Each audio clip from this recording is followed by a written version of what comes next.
fine homes in an upscale suburb, was known to all as a creative craftsman, a shrewd businessman, a fair-minded employer, a generous benefactor, and now he was aging. And before he set out for Florida for the winter, he called his top superintendent to him and told him that he was retiring and that he wanted him to build him a home, the finest this company had ever built. Spare no expense, he said. Use the finest materials, employ the most gifted tradesmen, and build a masterpiece before I come back from Florida after the winter. The next day, the superintendent set out to build that home, but not exactly to orders. If his boss was retiring, that would mean that he would be losing his job, so he needed to pad his own savings lest he be destitute. He ordered inferior concrete blocks for the foundation, but charged the builder as if they were premium concrete blocks and pocketed the difference. The superintendent hired the most inexperienced carpenters, plumbers, electricians, roofers, and landscapers that he could find, but he charged his boss wages that would have been paid to master craftsmen, and he pocketed the difference. He installed cheap appliances and lighting, insufficient insulation, inferior carpet, and drafty windows. He skimmed a big sum off the top for himself. In the spring, when the home was finished, it looked spectacular. It was a signature home in the neighborhood, and the only thing that made the superintendent happier than how the project looked was the bottom line in his personal bank account had increased by several $100,000s. When the elderly business owner returned home that spring, he toured the home fit for a king and was ecstatic. The superintendent handed him the keys and thanked his boss for the honor of working with him all these years. And then the owner did the unthinkable. He said to the superintendent, "You have been a trusted friend and a loyal partner in my business for all these years. You deserve a home like this," and handed him the keys. And there you see, my friends, is the danger of me. Not me, but me and you. The superintendent could only think about himself. His greed and self-focus cost him dearly. The danger of me. In our scripture this morning, Jesus tells a parable, but before he does, he is asked by a brother in the crowd to tell, this brother asks Jesus to tell his brother, the brother's brother, not Jesus' brother, to divide their father's estate. And I think Jesus' response is fascinating. He says, "Friend, who made me a judge over you to decide such things as that?" And then he said, "Beware. Guard against every kind of greed, for life is not measured by how much you own." What an interesting response from Jesus. Why didn't Jesus just instruct the brothers to share the estate? Or why did he steer clear? Or did he steer clear? Maybe he just went wide. In not instructing the brothers to divide the estate or what to do about the estate, Jesus opens the way for them to work together.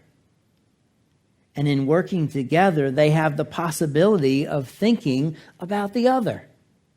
Instead of just, this is all that I want and you can have all that's left over, they have the opportunity to think about one another. I remember when my great-grandmother, I was quite young when she died, and I remember when she died, all three of her daughters, my grandmother and my two great aunts, got together and divvied up everything in the house and all the belongings that she had. And they did it in such a manner that they each took care of the other one.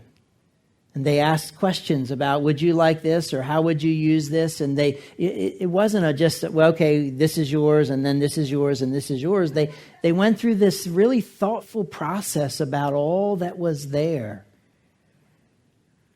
They worked together. In not instructing these, Jesus opens up the possibility that they could work together. It's kind of good parenting. Anyone who has been a parent and has two kids, and they've, at some point in the growing up, they've come to you and said, Mom, Dad, so-and-so won't do this. Tell him, whatever. And so, the best parenting for that, go work it out. Because in having to work it out, they think of one another. You see, Jesus knew the danger of me. It's costly. And then he tells this parable, and yes, Pastor Sharon read it, but I'm going to read it again. This parable is about a rich man who had a fertile farm that produced fine crops. He said to himself, what should I do? I don't have room for all my crops. And then he said, I know, I'll tear down my barns and build bigger ones. And then I'll have room enough to store all my wheat and other goods. And I'll sit back and say to myself, my friend, you have enough stored away for years to come. Now take it easy, eat, drink, and be merry. But God said to him, you fool, you will die this very night. Then who will get everything you worked for? Yes, a person is a fool to store up earthly wealth, but not have a rich relationship with God. So there's some things we know about this parable, and there's some things we don't know. Here are the facts, the things we know. We know that the farmer is rich. That doesn't seem to be a problem. It's just a reality. It's a fact. The farmer is rich. The farm, we know, is productive. It produces a bountiful crop. Now, there's nothing evil or sinister about how the wealth was acquired. You can't draw that in. God has blessed this farmer, and he's become rich because he's got a farm that's very productive, and he knows what he's doing, and so he's become wealthy. The farm has produced more than the farmer can store. Again, there's nothing wrong, nothing evil, nothing sinister about any of that. The farmer tears down the barns that he has and builds bigger ones. There's really nothing wrong with that in and of itself, because it would be wrong to produce a crop and not be able to take care of it, to store it, to have it be used. If you produce a crop and waste it, that's wrong. There's nothing wrong with any of that. The problem comes when the farmer says, I know what I'll do. I'll build bigger barns, and then I'll have enough to take care of me for the rest of my life, and I'll sit back and I'll take it easy, and I'll drink and eat and be merry. The problem is the farmer is thinking about himself only. That's where we see firsthand the danger of me. I will sit back and say to myself, my friend, you have enough stored away for years to come. Now take it easy, eat, drink, and be merry. The danger of me is that we get so focused on me, myself, and I that we lose sight of others that are around us. The danger of me is that we get so focused on me, myself, and I that we lose sight of wherever God is in the midst of our life. The problem is not that the farmer is rich or has lots of grain. The problem is the greed of the farmer. He has become blind to the needs of others, and that's what Jesus is speaking about in this parable. You see, all that we have is a gift from God. The question is, what do you do with what you have? And here's the deal. Poverty wasn't created by God. Poverty was created by you and me. Because we've not learned to love our neighbors as ourselves. Gandhi once said, "There's enough for everyone's need, but there's not enough for everyone's greed." And author Randy Acorn said, "When those of us with too much give to those with too little, 2 problems are solved. But when we don't, 2 problems are perpetuated." In a world focused on getting, followers of Jesus are called to focus on giving, on being a blessing to others. And here at Community of Joy, we talk about it all the time. We believe that we are blessed by God so that we can bless others. And we try to live our lives in that way, in a variety of ways. One of our core values here at Community of Joy addresses this very thing, and it's called giving back. All of our core values are 2 words except one. We've recently gone through a series on our core values, and the giving back core value goes like this: God gives us all that we are and have, and in grateful response, we give back our money, our time, our talents, our very lives, for we believe that we cannot outgive God. The danger of me is that we lose ourself and all that we have because we cannot see the variety of ways that we can bless others with that which we have. You don't have to have a lot to be a blessing, and you don't have to give financial resources to be a blessing either. You can give of your time, you can give of your gifts. There's all kinds of ways you can bless others. Just this week, a friend of Tammy Brown's, Ann, came here to do the title on the top, the scripture verse on the top of our prayer wall. She makes her living partially by doing calligraphy on wedding invitations and other special invitations, and she's very artistic. And as she was leaving, she was telling her husband where she was going, and he asked her, "Why are you doing that? Why are you giving something to a church?" And she said, "Well, I told him I like to give back, and furthermore, my sister just died, and she was a nun, and she gave a lot of herself to the church, and I want to do this in honor of her." Didn't cost Ann anything. She was here about an hour and a half. Cost her time. She spent a lot of time and energy. She had to draw lines up there, and then she had to write it in chalk and then go over it with the marker. Huge. What a blessing it was for us. I didn't realize at the time we got her engaged that Carly would have done it. And so the next time, Carly will be able to use her gifts and be a blessing to us. But that's the way it played out. In the Message translation of this chapter, this scripture, right after the farmer speaks about taking it easy and all of that, Eugene Peterson translates it saying, God shows up and says, "Fool, tonight you die, and your barn full of goods, who gets it?" And then he says that Jesus says, that's what happens when you fill your barn with self and not with God. I like that. The danger of me is that we fill our lives, ourselves, with ourself, and we leave God out of the equation. The danger of me is that we lose sight of God. The danger of me is that we lose sight of others, and ultimately, we lose sight of ourselves.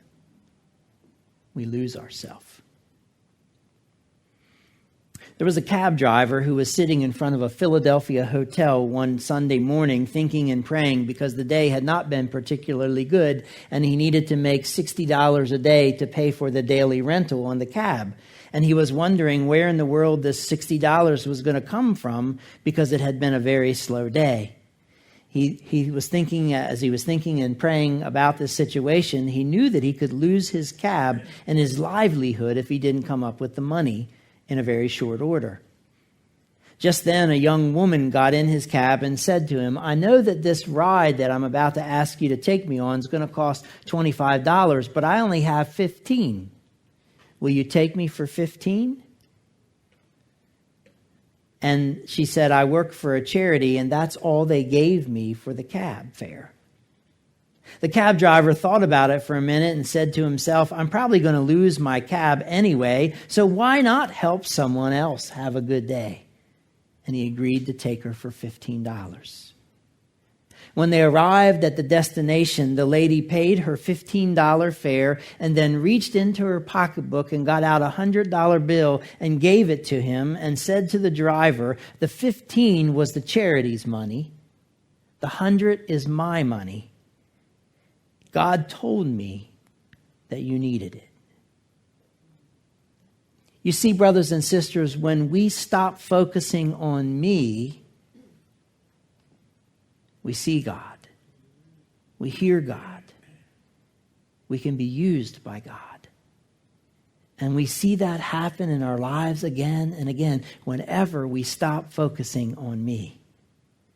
Because God desires to meet our needs, and he often does it in unexpected ways.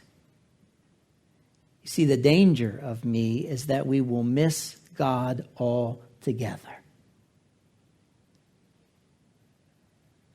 I wonder what happens in our world.